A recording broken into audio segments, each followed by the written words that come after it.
Hi there. We're here with Terry Wright. We're so excited to hear about your life. Um, so were you born in a log cabin? Well, yeah. Well, no. Keep that in there. Tell us a little bit about growing up. Okay. I went to Catholic grade school, high school, Catholic college, and was a devout Catholic. Toward the church saved me. I was very shy, and every nun always tried to help me out of that, and nobody succeeded till later on. A nun came to visit me that had taught me in high school, and I was going to college. I have to tell you this. I was going to college, and now she headed her order. And as she actually said to me, "You're very shy, aren't you?" And she said, "When you go to college, nobody's going to know you. So this is the truth." She said, "Why don't you change your name to Mary?" And I mean to Terry. Yeah. And It's short for Teresa, right? And a nun saying that is impossible. Yeah. So as a result, I did what she said. She told me just to go and kind of get near people. And I want to ask you a question. Did you grow up with lots of pictures, like religious icons and things in your home growing up? I think we had more than anybody else. You had more than anyone else? Any other home I ever visited. That it was terribly, it was wonderful for us, and we have a picture upstairs of the Sacred Heart. It's bigger than that picture about it, and so that's the one you grew up with the Sacred Heart. Knelt down at the cedar chest to pray, as we all did before we went to bed. Oh. And because of that, I told everybody I really wanted it, and they all wanted it. So I said, "I'll give you everything, except the money." And that was the thing you wanted. They realized how much I wanted it, so it's upstairs in my prayer. Oh, that's wonderful. It is. So then,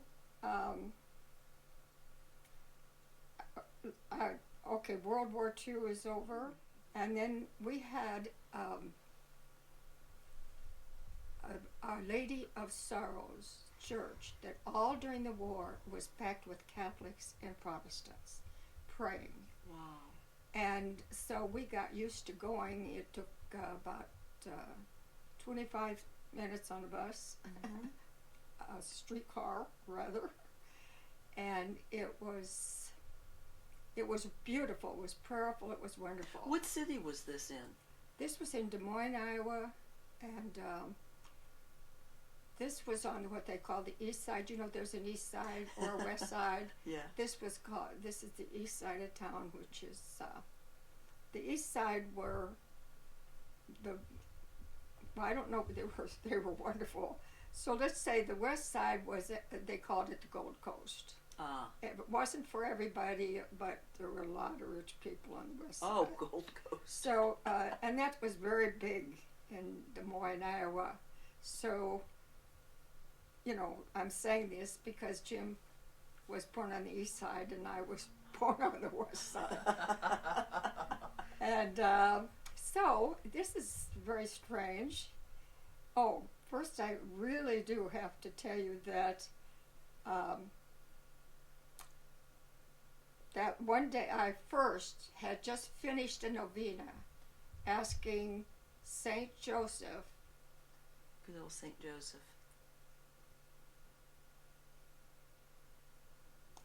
Well, let's go on if you don't mind. Because a novena, and as I said, I was just finishing up the novena. Yeah. And so the next thing that happened was I every time I say like the next thing I go out because I'm so used to telling I you know. this story. I know. Um, Did you go somewhere after you finished the novena? yeah, this is right the very day after I finished the novena, Mm-hmm. and then so I just go into the church and. Your own church? No, it was Oh. on the east side. On the east side. Took half an hour to go there. Uh-huh. And as the priest walked down the aisle, I didn't know at the time, Jim Wright was carrying the crucifix. Ah. As like an altar server, carrying the Yes, cross. yeah. And he had been doing that all his life, ever since he was 11 years old. Mm. So to anything, mass or anything. So all of a sudden, I heard the words inside of me. Yeah. You will marry him. Whoa. You will marry him. And so then, this is awful. I'll get out of this in a minute. Mm-hmm. So, you know, but really at that point, I came home and unfortunately told my family that I was going to marry this person, and then they said, "Well, you've met him." I said, "No." But to be honest with you guys, I feel like he was. God must have known when I should meet him, and I don't think I'm supposed to do anything. Oh, okay. And so, from that moment on, the teasing was bad. It lasted 2 years. So, oh my. yeah. Before you actually met him. Before I met him. Mm. And just happens, that was the east side. Mm-hmm. This west sider went to the east side. And what happens next, on my side of the town, in the Gold Coast Parish, in the Gold Coast Parish, there was going to be debate, and it was going to be about the dictator of Spain at the time, right after the war. Yeah. And he's unfortunately was a Catholic because he's kind of not a good person. But a lot of people were backing him because they said, well, he's a Catholic. Mm-hmm. They didn't know and everything. So I was afraid that that they needed me there. I'm in my 20s to go and make sure that everybody knows what the other things that he has done. Mm-hmm. So anyway, when I got there, there was somebody up there in, you know, where you have, and we had these big, huge pulpit type. Oh, yeah. And so when I got there, they had the pulpit, and he said suddenly, "My name is Jim Wright." And I found out who I'm going to marry. So anyway, it was a great debate, and thank God the guy was destroyed. You know, the truth came out. The truth came out. Good. And so as I was leaving, I was going to walk home, and Jim said, "My mother's here, but can I take you home?" And I said yes. So he saw you. And well, we had coffee and donuts afterwards. Oh. And so anyway, after that, he left. Then he left, and I'll tell you this so I don't forget it, is that his mother said that he got in the car. Later on, I found this. Yeah. And said, "This is the woman I'm going to marry." Oh my gosh. Yeah. So it's like in the movies. It was pretty exciting, But my family's still saying, because I was dating some doctor or someone like that, and I was dating, but if he wasn't Catholic, it was safe to date non-Catholics because there's nowhere in the world you're going to get me to marry anybody but a Catholic. So I like movies and things like that. Yeah. So anyway, they wanted me to marry like a doctor or something like that. It was just getting out of college. And so at first they were kind of upset. But anyway, just that's really the story there. That 6 months later we were married.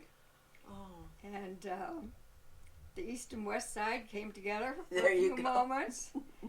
And I had people from the West Side come up to me and said, "You're so brave. Oh, you're so wonderful. You're going over there." And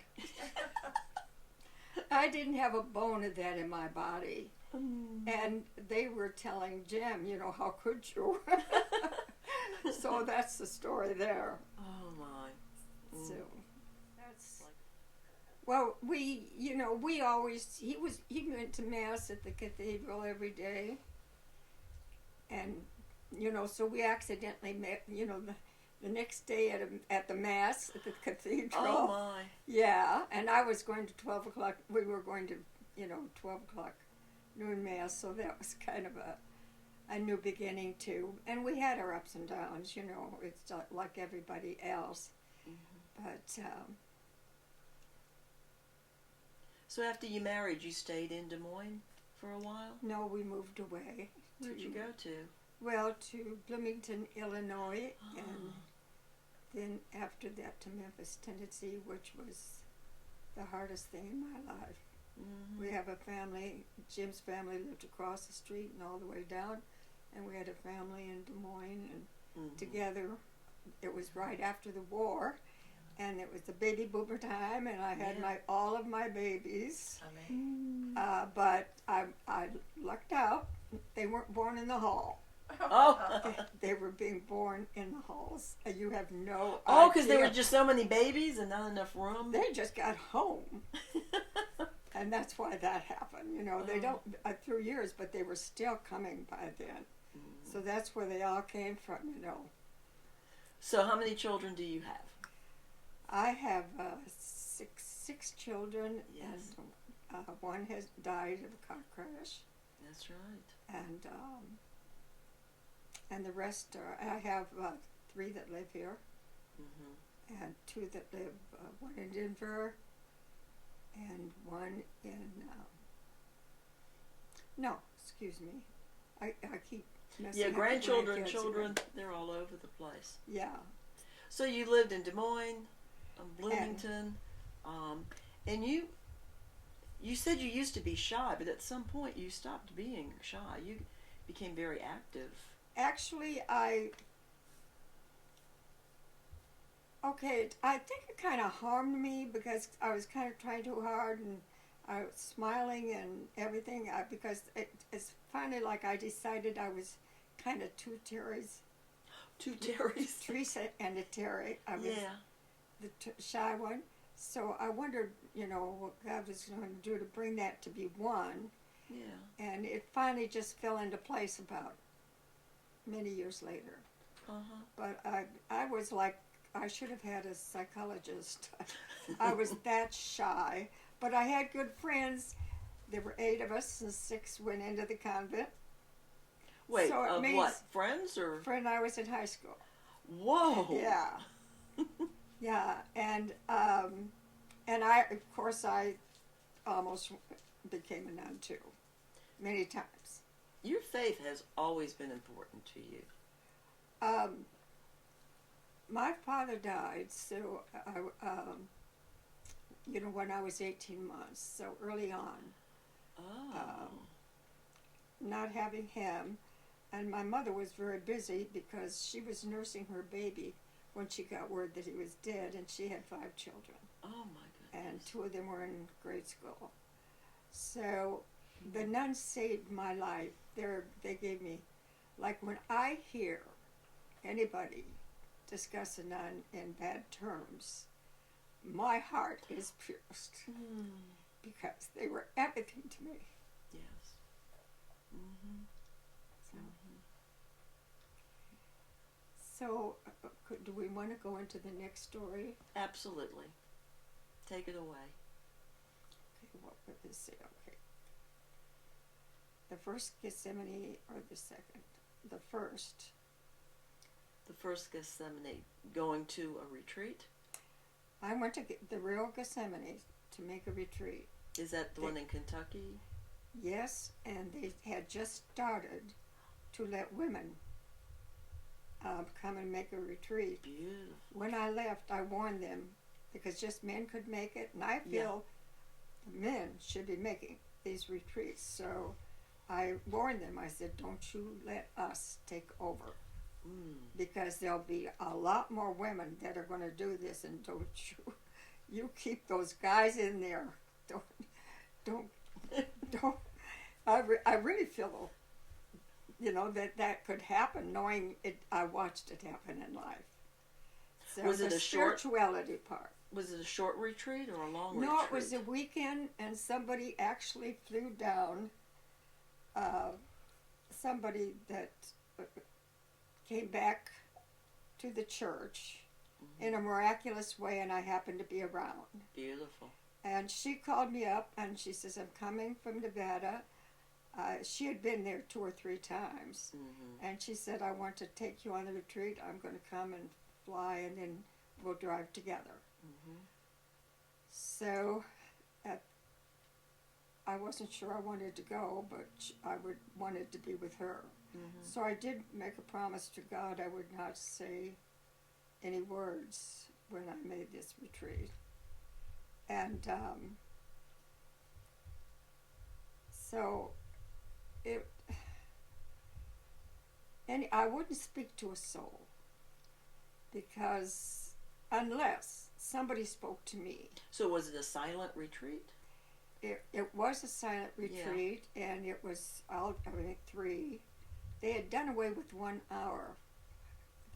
I can't remember which hour. But I know I was there the 3 o'clock hour. We both were. Yeah. And so it was very... and I brought a suitcase, a small suitcase full of St. Teresa of Avila and all of this stuff. I couldn't wait. Man, oh man, I can read. Yeah. And so the first thing I hear from God is, don't open that suitcase. Oh. So there I am with all of my books for the first time, or my prayer book, and I can't handle this. She laughed. Afterwards, she didn't say anything to me, but afterwards she said, I don't know what was happening, but she said, I was laughing. It's like you didn't know what you were doing. But I started out by saying, Stations of the Cross over and over again. Oh. And then they have a mountain there. Okay. And this mountain is pretty far up, because I know I couldn't breathe when I got to the top. And on the way up, there's you have to just go there to see it. It's a beautiful thing. But at the top is the Agony in the Garden. And it's huge. It's like, like it's taller than that, but it's in, it wasn't marble. So there were shiny. statues? It was, yes, of Jesus in the garden. Yeah. Well, in Kentucky, if you've never been there, the fir trees grow much higher than here. So all you heard when you were up there is the trees knocking together and the breeze that was up there. You heard that. You had heard that. It was one of the most beautiful experiences of my life. And so I prayed up there, and I can't tell you what happened to me. Something opened up. It was Lectio Divina. I was praying. And so I happened to be in, as you know, in Lectio Divina, you can pick somebody, from Scripture, and then you can decide who you're going to be, and at this point, are you going to be Jesus, or are you going to be the apostle or somebody else? Yeah. Well, I picked because I was still trying to find myself. I picked me, and this is, in my opinion, it's just psychological miracles here. Yeah. And so when I did do that, I remember seeing them coming up the hill, and I can remember them laughing, and at first, but I remember them like the apostles. There was two groups, one sad and one, kind of laughing and having a good time. Mm-hmm. And then all of a sudden, they were all tired, and they had probably had quite a bit of wine. They just didn't have one glass, and they never do. And so anyway, he told two of them to stay awake. And so at that point, I saw him take a lot of steps and then stumble to the ground. Mm-hmm. This is hard. Okay. So, and I wanted badly to go and help him. Yes. But I couldn't because, again, this part of me that just always tries to stay out of the picture, Yeah. So, so then I thought, but there's a 5-year-old in me someplace. And so I became me as 5 years old. Oh. And at that time, I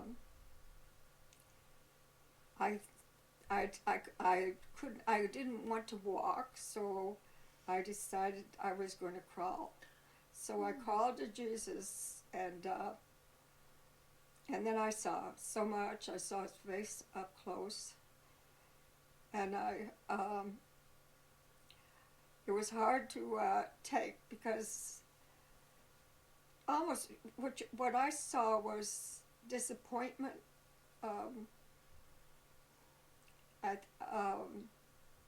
I actually saw fear. I saw just about every emotion you could possibly have, and but I probably felt that time like really the God in him, and yet not the God in him, the Jesus is him that was going to start going on the trip tomorrow morning. And I was just so, what I did was I put my hand on him. There you go. And then nothing happened because Jesus had to go through what he wanted to do because his Father told him to. Yes. So that was a very sad part of my life. And forever, I've got a mark that it will never leave me. Sad but special. It truly was, because I saw my sins. Oh. And I realized, why he was dying, like firsthand. And anyway,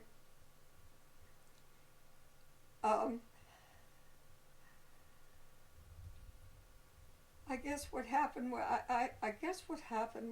that I just realized as Teresa growing up, that I didn't even have the nerve to go there, and that really overtook me. But when it was over, I was totally healed of anything like that again. Yeah. And that is the miracle in that one, that God was able to show me how loving and how forgiving, everything at one time, just like at one moment. And I will always be grateful to God for that moment in my life.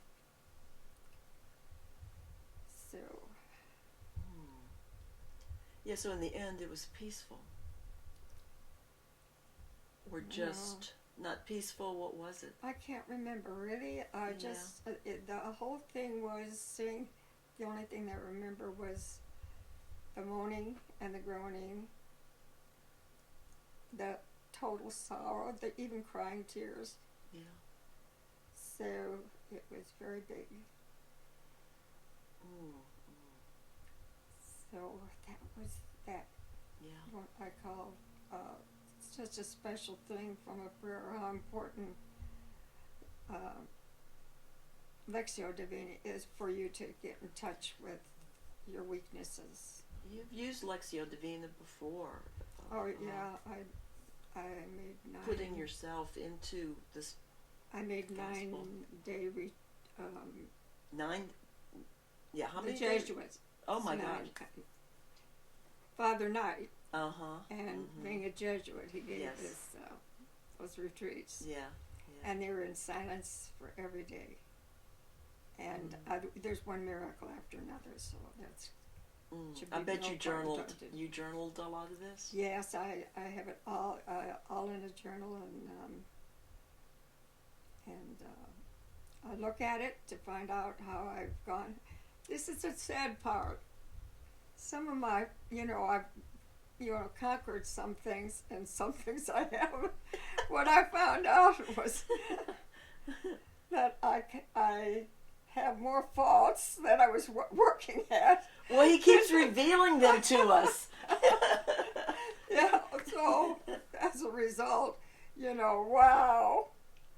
But that's it. That is the truth. I mean, and then I go into this, oh my gosh, what's happening to me? And I feel, kind of the Lord laughing. I really do. That he's just, and shaking his head, So, anyway, that was a happy, and again, it was a healing experience. So I walked out of there a new person, and I did write a poem, something about it. Yeah. And the essence of it was that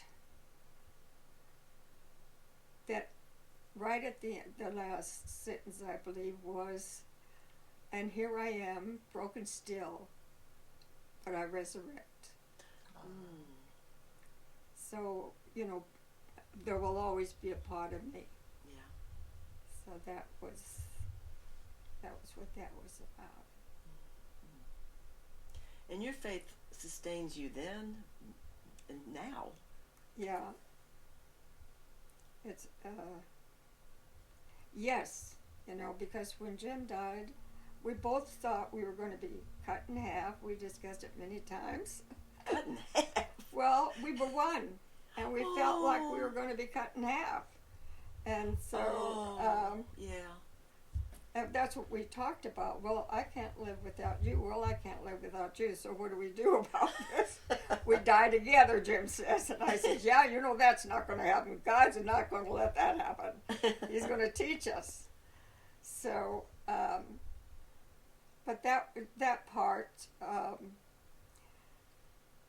I had already found out that God keeps his promises. And so when he died, I just knew, when I lost Chris, I had told God, I am never going to complain or ask you anything. All I want to see is your glory.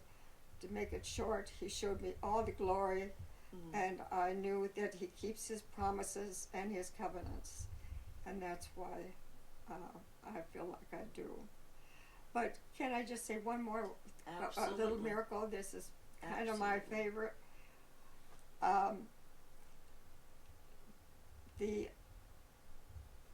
worked at the kids were all in school, so 2 days a week I'd come down and work at a used paperback bookstore. A what? A bookstore? I could read all the books, I told her. Uh-huh. I wanted to. Yeah. If could I work? And she says, so for free. Yeah. And she says yes. And so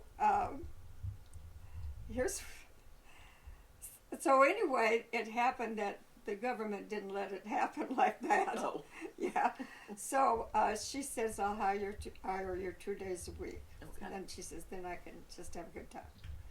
So, but around the desk, there were 4 chairs. And people sat, discovered, at those chairs, and they wanted to tell you, well, you're sitting there, they want to talk to you about everything. And so I'm enjoying that. And I learned more about that part of town and all than you ever want to know, honest. So, and they all came in, even the guy who does this, you know. Oh. They all came in. I mean, I got them all. The young boy who drags in his... anyway, so that was the first... So at that... so here is what this is all about.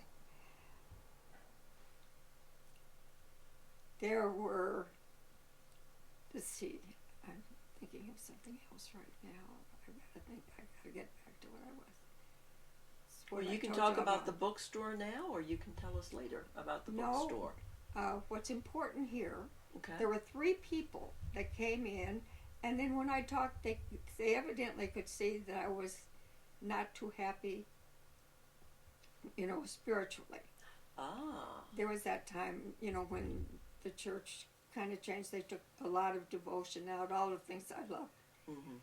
And so...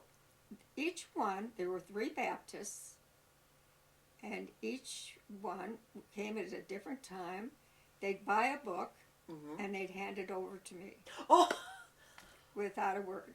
Okay. Well, I put the books over there in the corner, 3 books, and I never had any intention of reading them. And, but then I started watching the television, a lot of the television shows about born again. And wow, I knew that this is what I had to do. And so that was the beginning of the story of that. So now I get to the point in that I know this much. This is all from reading those books and television shows. That I had to make personally a covenant. I had to use the word, I knew that. I had to make a covenant with Jesus that I would abandon myself to him. And so I did. I tried. I did not succeed. Oh. So, anyway, so at around 8 o'clock at night, the sun is just setting, and I decided to go out in the middle of our pool, and and I'm treading water out there, and I'm going to make my covenant with Jesus. This is what I decided to do. So I'm out there, and I tell him, I'm going to give you everything. Now, you're not going to believe this, but see why I'm a very odd person. I said, oh, Jesus, I'm just going to abandon myself to you entirely, except I do worry a lot. And if you don't mind, can I take my time a little on this? Because it's going to be a while before I can do this. And you know, what I was thinking of, if people would tell me, don't ever say, don't worry, or God will give you something to worry about to heal you. Oh. So that scared me to death. So that's why I told him this. And so, so anyway, I came in. Well, at that point, I hadn't told anyone in the family what was going on for me, month after month. And so, but all of a sudden I start crying, you know, like I failed Jesus and all that stuff. And I can't tell you how, nobody knows what's the matter, and I'm not going to tell him. So I'll try tomorrow, Jesus. So I go back, and this time I said, well, gee, I hope I can do this. And it was kind of like, I know I did not hear thunder, but I have a big imagination. And I I know that I heard thunder, but I'm sure I knew that I had heard thunder. So I walk in. Well, after crying half the night, and Jim saying, "Oh," I said, "I'll tell you when it's all over, Jim." So, the next day, at the same time exactly, I don't know still don't know why that was important to me. Yeah. I go out there and I make this covenant to Jesus, and the next thing I know, Jesus,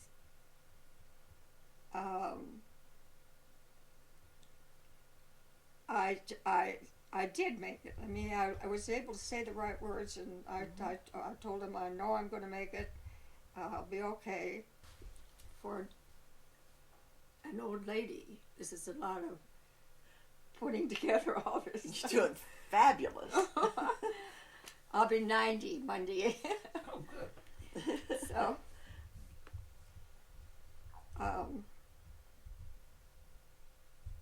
help me back on.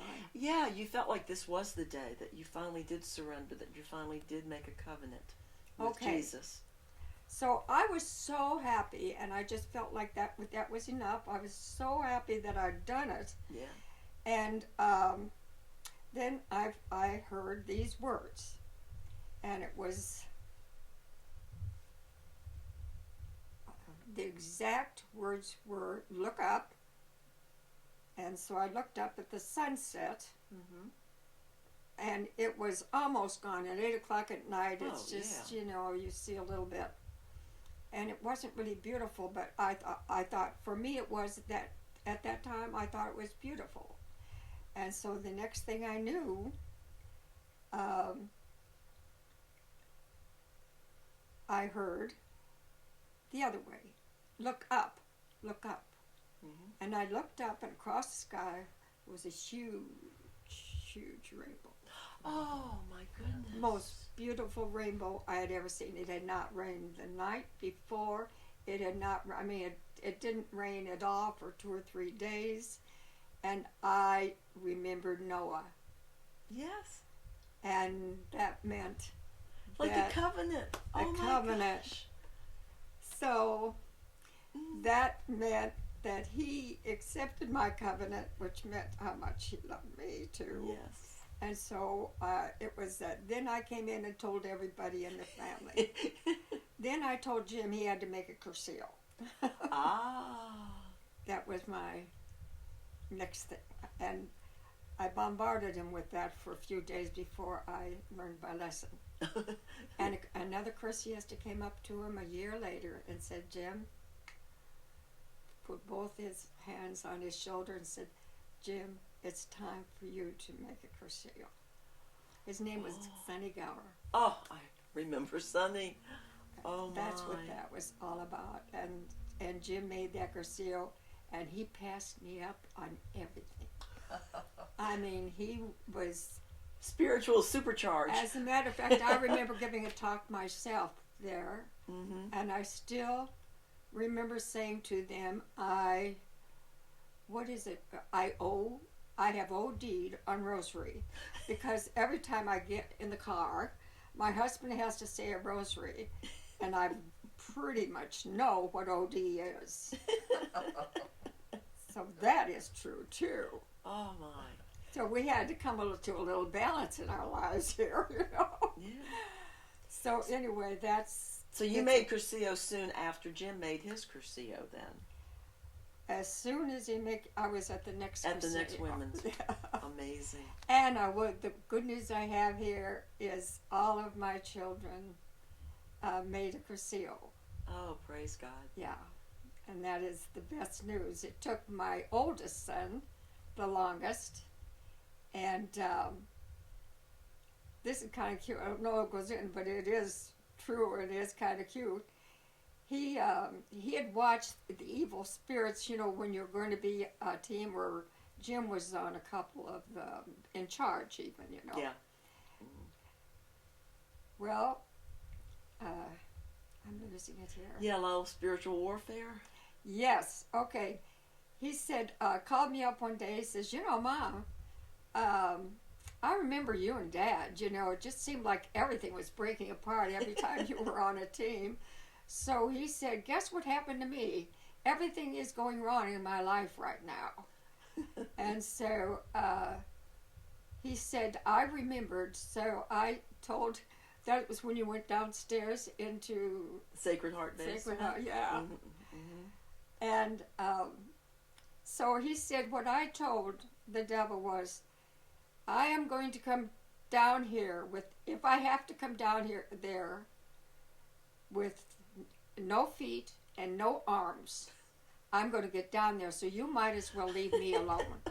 And you know what? About a week later, he called out, it's all gone. Oh, wow. So he fought for, Jim even said, I'll give you $1,000. Mm-hmm. He said that to him, knowing that it was going to be good and he wouldn't ask for the $1,000. Right, So, but not needed. But you know, but the trouble was at that time he just says no, but he knew. So when he made it, it was just the whole family was just delighted because we're all on the same page. Now you told us how much you love Jesus. Tell us about your relationship with the Holy Spirit. Well, that started, of course, with that moment, but it really didn't really grow until I made my Cursillo. Mm-hmm. I mean, it was there, and I always knew it, but I made my Cursillo, and I discovered the Holy Spirit. There's a lot of crying going on for days after that one, mm-hmm. and I discovered that I did have a friend, and that he would. I mean, you go through life, and I always say there are aha moments Mm-hmm. when you think you're there. I couldn't be any happier. All the other things I'm telling about, this is enough though. This is all I need. But all of a sudden, you have another aha moment. Mm-hmm. And that is that moment is it's so important because it takes you another step. After the Gethsemane experience, I know how much he loves me, but yeah, I had to graduate into he really loves me. He just loves me to pieces. That he doesn't, he doesn't want me to do bad, but anything I do, all the things came into where I could really start to abandon myself totally. Yeah. And that was the, I'm sure, probably the final, because Big 90. But at the same time, I hope people understand that, the Baptists, it's that one-time thing, and I feel, crying sometimes when I think about that, because there's that, and then there's that. A lot of them have that, but a lot of them don't. And that's what makes... It's ongoing, though. Yeah. And even now, at this age, I get these, and now I hear God. I started listening, so I wondered why he let me live so long, because I didn't take care of myself in the shape or form. And I just know why now, because he wanted me to experience the end of the story, the beginning, before the beginning. Yeah. And now it's just I just try for every moment of the day, and when I don't, I just stop and start singing a beautiful song of my choice, and keep on going and keep on failing at the same time. I have a question. Do you have a love for Therese, the little flower? It's deep and pure. There's a pure. miracle. Oh. Yeah, it is. But there was a real honest big. I mean, it didn't even have to go to. It was when my father died. This was in the news, magazines and all. And when he died, my grandfather, they're from Ireland, and they tell the story like this. they visited church a lot too, and they prayed in front. They had a St. Teresa statue where it had been not in their lifetime, but they were probably kids when she died. Oh yeah. And so both of them were praying to St. Teresa, and one said, my grandma told me that she said, I just prayed that to see if Daddy's in heaven. And then my grandpa said, I said, see here, Teresa, you haven't given me anything I've been asking for, and I come here every week or whatever is going to be there, and I want it that way, and he was told her off, and I like to think it was Grandpa got us, the message. But anyway, so one morning they woke up and were having breakfast. They looked out the window, and both of them had to get up and go out to the window first. Okay. They had what they called a grandmother rose. Do you know that they're not, they're little roses that you put on an arbor. Okay. So they climb. And they were all climbed. Now, it was February, and when they looked out the window, they found that it was covered with white roses. It was a red rose tree. And so, let's see, my father got on the streetcar to get the priest to come with him. The priest had a car, and they drove up, and he took the roses to Kansas City, which is close to St. Joe, Missouri, very close. Okay. And he gave them the roses, and I've gotten written down, but we can't. Our files, because of Jim's death, we just don't know where anything is at this point. Yeah. But it was them saying like it was 33 petals. That the rose they have never seen. They couldn't find it any place. There was a number. There were 4 or 5 things that was different about them, and so the priest one day from church, with the permission of the bishop, said, even though this isn't going to go, away, but I want you to know that this was truly a miracle. And so so then, after that, years later, I want to tell you about that. Years later, my sister and her husband and Jim and myself went up to this place, the seminary, to make a retreat. And we're during the retreat, I remember that this is the place. And yeah, we both remembered it. So we asked him, do you still have a rose bush around, a terrace? And he says, yeah. So it was going from one room, it was not summer, it was winter, but it was going from one building to another. And so he said, there's a miracle connected with this, but I don't remember what the miracle was. Of course, we didn't take time because there were a lot of people. Yeah. But we got to, see it. That was kind of nice. Oh wow.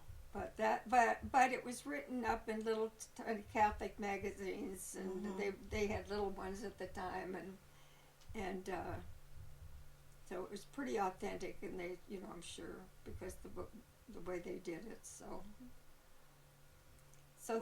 the only thing that really for a while kept me in the Catholic Church was somebody said there are no miracles. It's like the loaves of the fishes. What happened? The miracle is in fact you, because the loaves of the fish it's everybody had a little bit of food, and then where they put it all together. And this is what they decided, because they were trying at the time to make us to be a community, and to, and I believe they're right somehow, at least in South America, they're right about this, that there are places that were adoring Mary, you know, and that is not a good thing, and so that was going on. So I can understand why they said that, but Well, any other stories you want to share? no, I think I This has been wonderful. That's probably the only stories I ever had to tell, except you know, I do get messages from them. One time I said help, and I got a really good answer. He's blunt. Oh. In a nice way. Mm-hmm. But we do have good talks. But I can't do it. I can't. I actually have to say, what is it? The Lord is listening. Speak, Lord. If I write that down, I have a feeling that, you know, that the Lord wanted me to do that, and then if I don't write it down, it doesn't happen. Mm-hmm. So I write it down, and then I write everything down at the time. Mm-hmm. I don't think about it at the time. It is. Mm-hmm. And some, I'm pretty sure weren't right, and I just throw them out with that feeling. Mm-hmm. But most of them were from the Holy Spirit. Mm-hmm. So I hope someday in somebody's attic, someplace, somebody will find that box and bring them closer to Jesus. That's my last hope. You know, the last thing I want in life. I mean, I want a little like one another, but I mean, I would like to have somebody realize that by then everybody will be maybe far deeply involved in all of this than we were. Could be.